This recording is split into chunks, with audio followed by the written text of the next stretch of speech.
Nageenyi hadirsu kabajamtoota daawwattoota Oromiyaa Miidiyaa Neetwork ODUU isinitti himamu. Waraanni bilisummaa Oromoo giddu gala Oromiyaatti humna haaraa leenjisaa ture eebbisiise.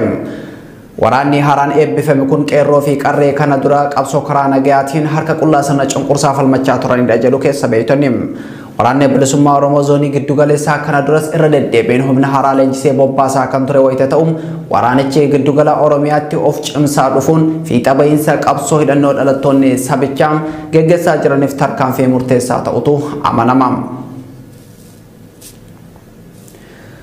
Mootummaan diina jechuun nu adamsaa waan jiruuf magaalaa fi lafa gabaallee deemnee maatii keenya midhaan shamatachuu hin dandeenye jedhan hawaasni Booranaa gandoota baadiyyaa keessa jiraatu.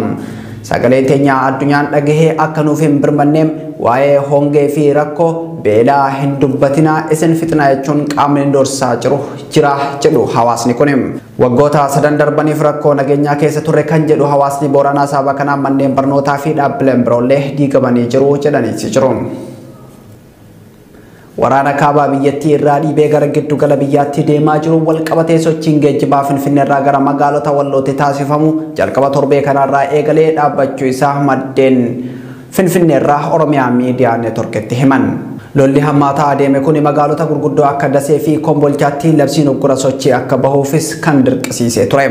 Dabalataanis sodaa waraanaa kanaan buqqaatonni kumaatamaan magaalaa Dasee irraa gara Kombolchaatti akkasumas Kombolcha irraa ammoo Harbuu fi Kamiseetti baqataa jiraachuu maddeen keenya Walloo irraa beekuun danda'amee jira.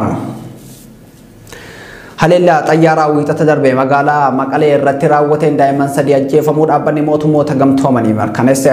Dhaabbata mootummoota gamtoomaniitti dubbii himtuun damee gargaarsa namoomaa Jeensi Leerkin Jeneevaa irraa maddeen oduuf ibsa kennanii haleellaa Xiyyaaraa suni magaalaa Maqaleetti marsaa lamaan raawwatamuu isaa mirkaneessaniin waraanichi hammaataa adeemuun guddoo yaaddessaadha jedhanii jiru. Dubbii himaan sirna bilisiginaa Dr. Laggasee Tulluu dhimma ajjeefamuu daa'imman kanaa gaafatamanii deebii kennan akka hin jirres dhaabbatichi ibsee jira. Haleellaan Xiyyaaraa kun har'as itti fufee Maqaleen Xiyyaaraan haleellamu miidiyaaleen gabaasuu irratti argamu. Oduu maddeen alaatti yoo ceenu Suudaanitti mormiin hawaasaa bulchiinsa ministeera muummee Abdullah Hamdok irratti eegalameetti fufeeti jira. Gidduu kana lammiileen biyyattii kumaatamaan lakkaa'aman naannoo masaraa mootummaa biyyattii magaalaa Kaartuumitti argamutti wal gahuun mootummaa ceehumsaa biyyattiitiin aangoo gadi lakkisi jechuu irratti argamu. Mormiin kun baha biyyattiitis itti fufeem hanga ulaa galaana biyyattii Poort Suudaan cufuutti kan gahe wayita ta'u mootummaa ceehumsaa biyyattii galaafachuu mala jedhamaati jira.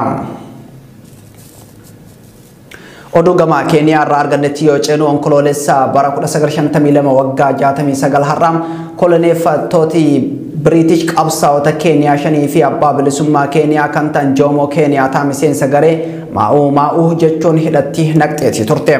Zakaappeen Juuriyaa 6 yookaan qabsaa'ota 6 maqaa jedhamuun kan beekaman sabboontota 6 kanaaf warra bilisummaa keenyaaf aarsaa baasee jechuun onkoloolessa 20 maashuu jaadee yookaan guyyaa gootota jedhamuun Keeniyaatti kabajama.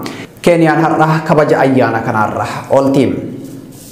Tole kabajamtoota daawwattoota keenya oduun ijoo ammaaf qabnu kana fakkaata oduu keenya idilee keessatti babal'ina isaa argattu horaa bulaa.